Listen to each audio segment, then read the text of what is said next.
Hey everyone, it's Andy Kushner with The Wedding Biz. And before I introduce today's guest, I want to say that this is definitely an interesting time of year. I mean, at the time of this recording, it's a slow time for events. And while I miss being super creative and being in the action, I've definitely taken advantage of the downtime and done a lot of travel and just chilling out. And the whole point of these, let's call them pre-introductions, has been to be real, to talk about what's really going on with me as a creative in the events business. And I have to admit that I'm somewhat bored again. And I mean from a deep creative standpoint. And those of you who have been listening for the past several months know that I had signed up for a stand-up comedy class in order to rev things up. And wow, did that rev things up. And I thought I would continue it. However, it was just so exhausting, though totally satisfying. And so I feel like I did what I needed to do, and I'll probably do more. But in the meantime, I'm kind of back to that place of wondering what else I can do to spice things up.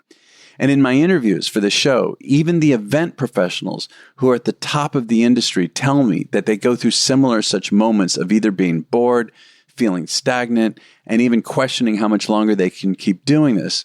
And I think it's when we're super busy, and that time is fast approaching, that we forget about these moments of doubt. But we all have them from time to time. So we'll see where this all leads.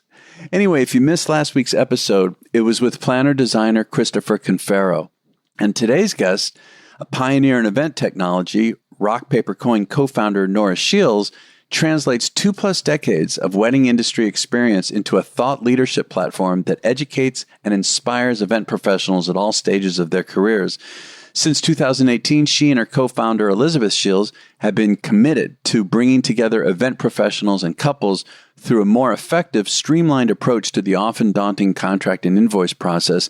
And in addition, Nora is a well-respected event industry speaker and media expert. Recognized as one of the top 500 event professionals by BizBash and by Portland Business Journal in its 40 Under 40 series, Nora has also been heralded as one of the 100 most influential people in the event industry by EventTex and was a finalist for the Ernst & Young Entrepreneurial Winning Women Award. And today, we're going to focus on how you can incorporate automation into your business. So enjoy this conversation with Nora SHEILS. Nora, hey, thanks for being on the show today. I'm so excited to talk about these topics that we have in mind. Thanks so much for having me. I'm thrilled to chat with you today. Well, tell me about the role of automation and how it can help us in the event and wedding industry. I'm going to get right into it here. I love it. Automation can really change a person's life, both personally and professionally. And I can tell you that because it changed mine.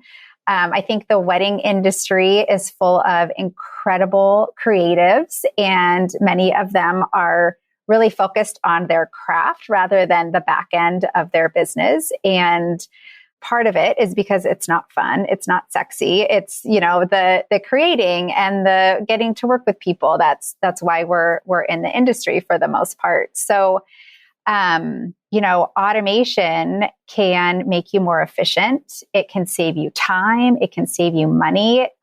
There's less room for mistakes when you have things set up to work a certain way. So, it can definitely change your business for the better in many, many ways. Well, and I know that for many of us, I mean, me included, there's a bit of I don't know if it's a fear, but there's a reticence about really jumping into this and automating, various aspects of our business. And so, I'd love to hear about what some of the current trends in automation are and platform suggestions, particularly for the events and wedding industry pros. Certainly. So I totally understand that. I think software automations of any kind, it can be daunting if you've never done it before, if you're just kind of dabbling. It's really just getting through setting it up and getting started on it.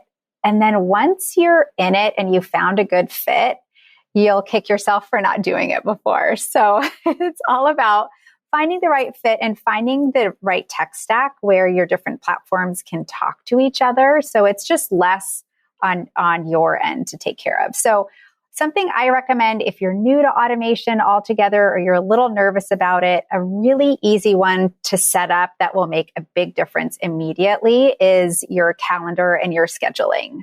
So, you know, we've all been in a situation where we want to set up a time to meet with someone, whether it's a client or another event pro, and you email them and you say, hey, can you meet Thursday at 2? And they respond and they say, oh, I'm booked. How about Friday at 1? And there's just this whole back and forth that's super annoying for both sides. And it's just kind of a time suck, especially if it's with a prospective client where you just want to get them in and make it quick and easy. So there are several different platforms that allow for automating your scheduling. There's Acuity scheduling. Calendly is pretty widely used, and then cloudHQ is the one that I really like. And the way these platforms work is you set it up initially, you sync your calendars with them, and then it provides you with a link. So now when you want to set an appointment, you would email that person and say, I'd love to get together, click this link to schedule a convenient time.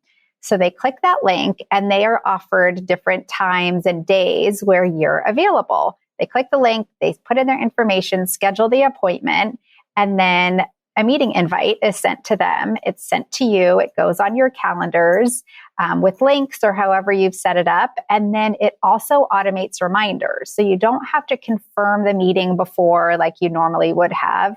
The platform will automatically do it for you. Yeah, like I did this morning with you. Yeah, exactly. Right. It could have been done for you. And that occurred to me when I was doing, and before you go on, why do you prefer, like most people who I've interacted with who do have automated calendar apps or software, most of them use Calendly. Why do you prefer cloudHQ?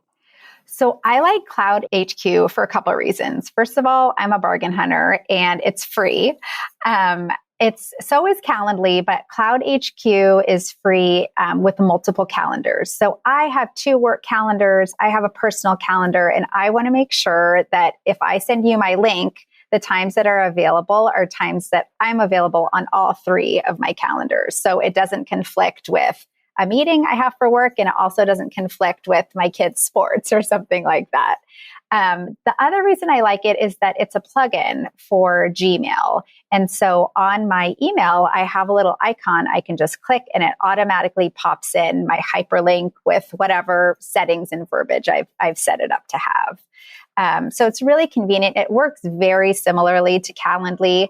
I will say if you're using something just exclusively, like you're actually sending them to your Calendly site rather than sending them a hyperlink, I think Calendly is a little prettier than cloudHQ, but the price jumps up if you want multiple calendars. I see.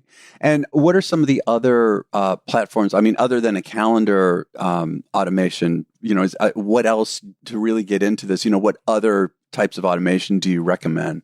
Okay, so another one, this is another like easy win, is a password manager, and not necessarily like Google Password or something on your phone. A platform like 1Password is one of my favorites, and it's exactly what it sounds like. So you have to remember one single password.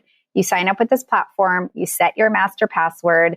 It will save all of your logins for you. It will recommend really secure passwords when you sign up for new subscriptions. And there's an app to it. So you can have it on your phone if you're doing something on your phone and you need access. Or I recently, I had my wallet stolen a couple months ago, and to be able to just log in on my phone, see all my credit card numbers, and to kind of take action quickly was invaluable. But the other piece of that is you can have shared vaults. So if you have a team that you're working with and there are different logins that the whole team uses, they can all have access to it. If you have to, or if you lose an employee or you have to fire someone, all you have to do is change their 1Password and they won't have access to anything. So you don't have to like reset all of your social media platforms or anything like that. It's just disabling their 1Pass, and then they don't have access anymore. But if I could ask a question for a moment before you go on. Sure. So I already feel overwhelmed a little bit because I don't have any kind of password software or apps or anything. And I've had friends talk to me, suggest it. And I feel overwhelmed because I've got hundreds. I mean, from all the stuff I've been like, how do you make that transition, once you decide that, yeah, I'm finally going to embrace this? I mean, just start with the most important ones, or, how do you transition into it from what you already have? Okay, so it's actually more simple than moving everything all at once. It's kind of gradual. So every time you go to a website, it will prompt you to save the login. So, there might be a website that you go to once a year, home insurance or whatever it might be. And you won't have that saved at that point. But once you go to log in and it's new, it'll prompt you to either change the password or to save it at that point. So you don't have to put everything in all at once. It'll just organically happen as you're using it. I see. And for anyone out there who might have a fear of the security of this, how's it handled? And that's why I like it. It's incredibly secure. There's two-factor authentication. All of the passwords that it suggests as you're like changing your password or starting a new login, they're all, the crazy letters and numbers and all the different things that you would never remember or think of. Something else, which is kind of morbid to think about, but if something were ever to happen to me and my husband needed access to all of my passwords, it provides you with a key, basically, where he could go to 1Password, plug in the key, and then have access to anything. So I actually set this up for my parents and my team, just so we're covered if we ever needed it for whatever reason. And again, the one that you recommend is called 1Password. Is that right? It's 1Password, and it's really inexpensive. It's just a monthly subscription. Oh, okay, great. This is great. What else? Other than the calendar function, the password, what else would you recommend that's really front of mind? I think automating part of your workflow is really important. So it's basically, a sequence of related steps or processes that are necessary to complete whatever task is at hand. So, some people refer to it as business processes. Some people refer to it as a workflow, but it works by moving from one stage to another until the job is complete. So it's happening everywhere all the time. So, there are a lot of different workflow applications. Some of them that you've probably heard of are Honeybook, 17 Hats, Dubsado. The great thing about these is that it can automate the whole process. So I love these platforms for vendor types where it's not high touch. So think of a photo booth or maybe a sign company or something like that. The way the workflow works, it is all based on date and what gets completed. So say I'm a photo booth company, your wedding is 6 months from now. So right after you book, you're going to get an automated confirmation. And then if I've set it up to send you a reminder 3 months before, you'll get an email with a link of maybe things to do or choose your background or submit your timeline. And then a month before the wedding, it'll automate a reminder that this is the time that we're set. This is where we're going to be, yada, yada, yada. So it's kind of set it and forget it, especially for those low touch vendors. For those like planners or photographers where they really are getting into it, they might be, have luxury clientele where they want more of that one-on-one, like high touch point experience. I don't necessarily love using these, or at least not using so many automations. So they really feel like they're getting a personalized experience. But, there are so many options with these different platforms to customize them based on your company and how you want to use them. These workflow platforms are a little more intense to set up. It does take some time. There is some onboarding that takes place. So if you're going to try something like this, just know that it's a bit of a time commitment to get started. But once you have it set up, it's really going to save some of your time. Are there some that you can recommend, given, I'm sure there's a lot of choices out there. Yeah, I would say the top three are Honeybook, 17 Hats, Dubsado. Honeybook, 17 Hats, and what was the last one? Dubsado. How do you spell that? Dubsado. Okay, got it. I want to make sure that you're aware of two other shows that are on the Wedding Biz Network. First, The Business of Being Creative, hosted by founder and president of The Business of Being Creative, Sean Lowe. Sean's consulting firm is focused on providing practical advice to those in the business of being creative. Tune in every Tuesday to hear a new episode chock full of topics and advice for creative businesses.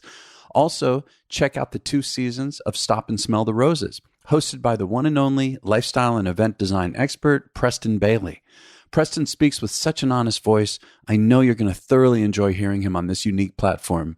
You can find both shows at theweddingbiznetwork.com or on your cell phone's podcast app for both The Business of Being Creative and Stop and Smell the Roses. What about when it comes to automating contracts and invoicing? And I know that, in preparing to talk to you, that you've got ideas of how you can do that in a way that it boosts sales. Yeah, certainly. So that onboarding experience is one of the first places where your new client has experience working with you. So they've decided they want to book. You have to send them all their paperwork. So you have to make it as easy as possible. First of all, it'll get you booked faster. And second of all, you're instantly building trust with them. So they know you're on top of your game. You've gotten everything to them quickly. They're going to trust you and are less likely to micromanage if things are done efficiently and easily from the beginning.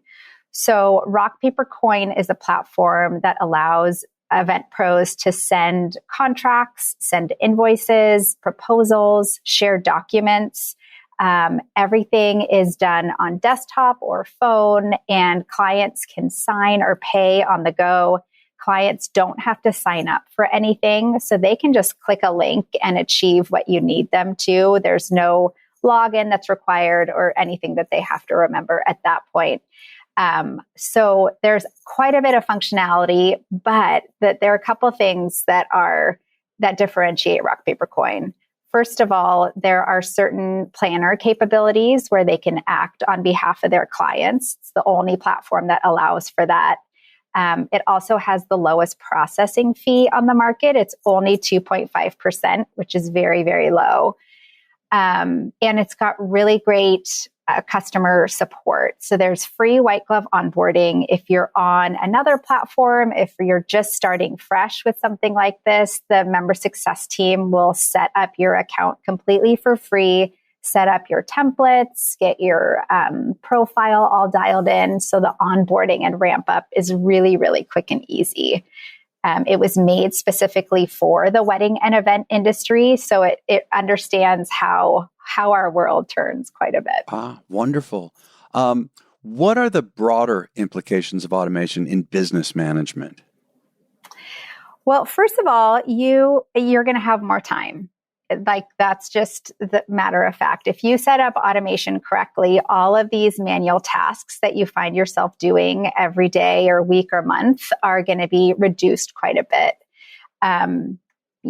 There's so many great statistics about this, but there's one that I think 1/3 of a team member's tasks that they do every day could be automated. And if you think about that, having 1/3 of your day back and having everything done to a T without mistakes, I just think that is such a huge number. Also, you're going to boost your sales. Like DocuSign recently reported that there's an 80% increase in sales if you allow for digital signatures rather than sending a Word doc or a PDF. Which sounds dated, but you would be surprised how many event pros still do that. And of course, you're just going to come off as more professional, like with other vendors, with your clients. If you have your software and your automations dialed, you're making everyone's life easier, and that comes back to you. Wow. Are there before we close, are there any other ways we can automate any particular processes that I haven't asked about or you haven't brought up yet? Yeah, I mean, there are literally millions of them. Yeah. These are just some of my favorites. Right. one other way to think about it is to have a platform like Zapier. It's an online automation tool that connects your favorite apps and mostly business apps. So Gmail, Slack, MailChimp, Asana. It's a middleman between them. So I'll give you an example. So there's a wedding planning firm that replies to all of their inquiries manually. They don't like automated responses. They're a luxury firm and they want clients to feel important from the beginning. So before Zapier, they would get an inquiry and it would come via email and they'd copy and paste everything in a Google Drive spreadsheet and then send it to the appropriate person to respond. So once they connected it with Zapier, every time an inquiry comes in, Zapier automatically fills all of the information on that spreadsheet and then alerts the appropriate person. So, it was maybe 5 to 10 minutes a day that they were spending doing on this before, which doesn't seem like much, but over time, 10 minutes a day of savings is quite a bit. So, it's like little changes that can make a big difference. So Zapier is one that I really like. And then kind of the more home personal version of that is if this, then that, which is kind of a mouthful, but it does the same thing in that you set a trigger and it causes an event to take place. And there's Megan Ely, one of our mutual friends, actually has a trigger set up where every Friday at 5:00, her Alexa plays party music. So she knows it's the weekend. Yeah. So it can be something as simple as that, or it can be very complicated. So there are, conditions and time delays and different features. Obviously, I highly recommend starting small and just trying one thing at a time and seeing how it fits, because not everything is going to be the perfect fit, but you do have to give it its fair chance. So, 30 to 45 days before giving up on it and seeing what kind of difference it can make. Wow, that's wonderful. And I'm glad you just said that because, again, I get a little overwhelmed easily when it comes to tech, and this kind of an issue. And I agree to just take on one thing at a time, and get used to that and then conquer it and move on to the next. Yeah. Yeah. And you're not alone. So many people, tech makes them nervous, which I totally get. But as you're kind of looking at your different options and trying to figure out what problems you're trying to solve for yourself or your company, all these platforms have free trials or they have a team in place to give you a demo so you can kind of see it before and understand what you're getting into.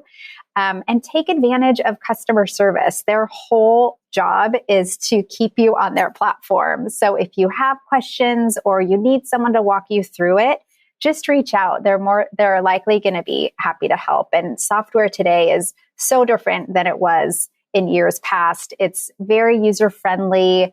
It's very intuitive. And, that's why it makes a difference. Wow.